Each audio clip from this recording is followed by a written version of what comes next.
Peace to the leaders, achievers, believers, and future seers. For hip hop on the grizzly grind, it's your boy, the Overwrite, the man who definitely does control the hype. And today, we're not just talking about rap beef. This is market dynamics, this is positioning, and a visible shift in power. I'm talking about Blxckie versus Lucasraps, from mentorship to tension to calculated warfare. And Karmaa, that's not just emotion, that's strategy. Let's chop it up.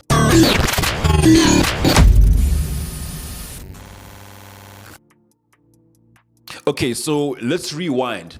2020, Durban, Lucasraps is already moving as a connector, and he helps put Blxckie into position. The big time slapper, that was the ignition point as he plugs him into a network, about M4, about Kindly Nash, and the ecosystem does start working. And then Blxckie does catch fire, right? And then he comes through with them Sprite campaigns, GQ features, major festival stages, brand endorsements, as well as national visibility.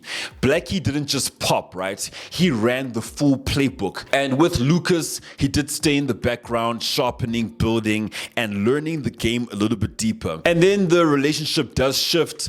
Blxckie moves solo, less collaboration, there's distance. Blxckie does feel like he's growing, while Lucas feels like he's being cut off. But publicly, there is some kind of mutual respect, but privately, there seem to be unresolved tension. So this is where everything gets real, right?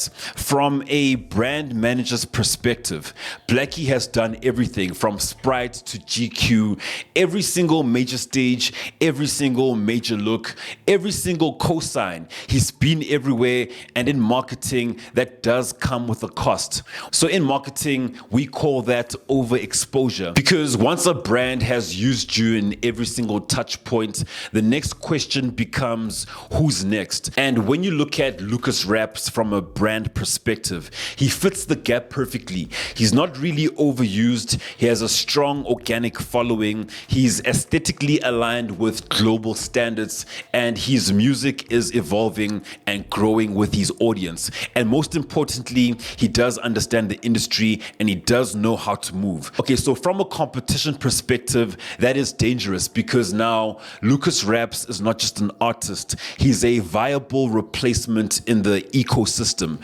So right now we need to start asking real questions.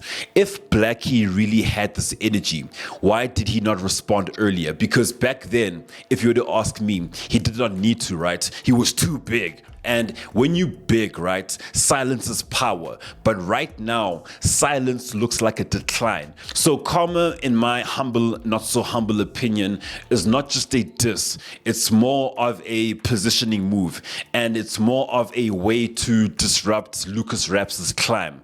And it's more of a way to reinsert himself into the conversation, because the timing does matter. And right now, when you look at it, Valley, like on some real shit, Lucasraps is rising. Okay, so here's a reality that Lucas needs to understand.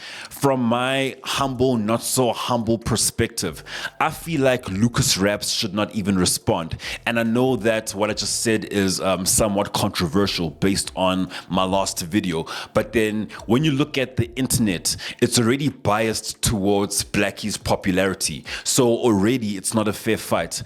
I feel like Lucasraps' war is not on Twitter, and it's not going to be in the diss tracks. It should be in the boardrooms where brands decide who's the next face. It should be on stage where demand is proven. It's in the consistency, because if he keeps building, the industry will make a switch for him, guaranteed. And also, social media platforms like 2022 Africa, you niggas can't pick and choose narratives. If multiple artists miss Spotify charts and you niggas only decide to highlight one, that is not journalism, bro. That's an agenda. It's almost like Blxckie got you on a payroll or some shit, dog. So as I wrap up, man, this chat, the culture needs to decide, bro, is Blxckie protecting his legacy or just trying to block the next wave?